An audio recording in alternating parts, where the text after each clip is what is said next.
featured speaker is a consultant supporting global Fortune 500 clients.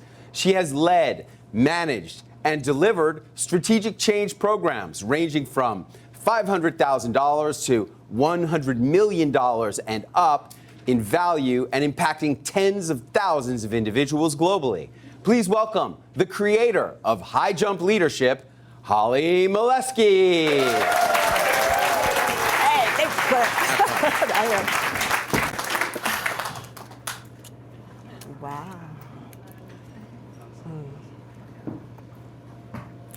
3 feet. Imagine this is a 1-inch bar, 3 feet high, barely resting on 2 end stands, and you were asked to jump over it without knocking it off. Would you do it? Could you do it? Yeah? Yeah. It's a little daunting, possibly. Listen to what your inner voice kind of said there a little bit. This is a high jump. I am a championship high jumper. At least back in the day, a few pounds less. My record, my personal best, was 5 feet 11 inches. Thank you. Now you may wonder, what's the world record holder? For women, add another foot, nearly 7 feet. For men, 8 feet. It's pretty impressive, isn't it? This is a sport of inches. You can win or lose by an inch.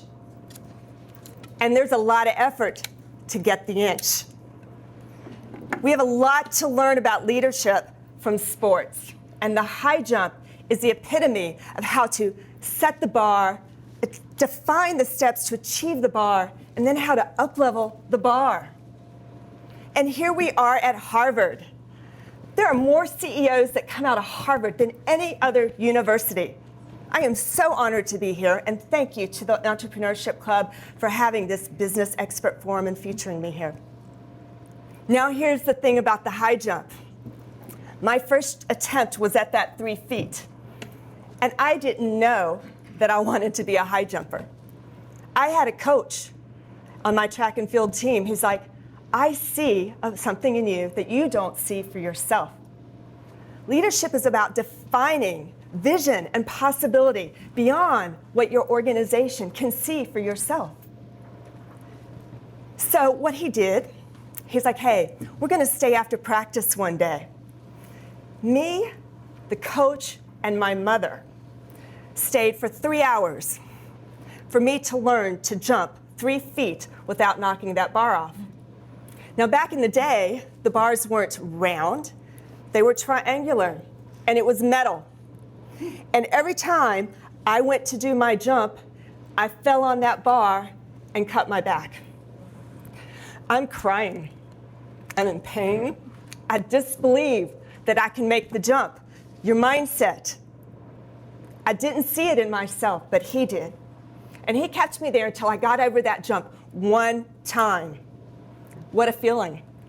Wow, what a feeling. You're going up, and instead of landing on a cold, hard-ass bar, and yeah, I said that, because it was, I landed poof, and it was like, wow, what a great feeling. I did it. That's leadership, folks. And sadly, it is far too lacking in our workplaces. It is so sad to me. 70% of people are disengaged at work. 35% of those people are working against you and your business strategy. They just have a job. Now, what are the 2 things that people want from their leaders? The number 1 thing that they want from a leader is trust. I need to trust them. The number 2 thing they want from a leader is they want to know you care about their well-being. And we don't stack up. Less than 50% of leaders are trusted. 1 in 3 are perceived to care about you. We're a widget, we're a pawn in the game. And our business results are suffering. We hold ourselves back on our performance. So high jump leadership is all about raising the bar, how to up-level the bar, how to inspire people for higher profits and results. There are 5 steps. Step 1, conscious mindset. It starts with you. Unless you can lead yourself, you can't lead others. That requires self-awareness. It requires knowing my why. It means getting real about my fears, my limiting beliefs, and what's holding me back, and knowing when I'm in a reaction versus being fully present and making good decisions.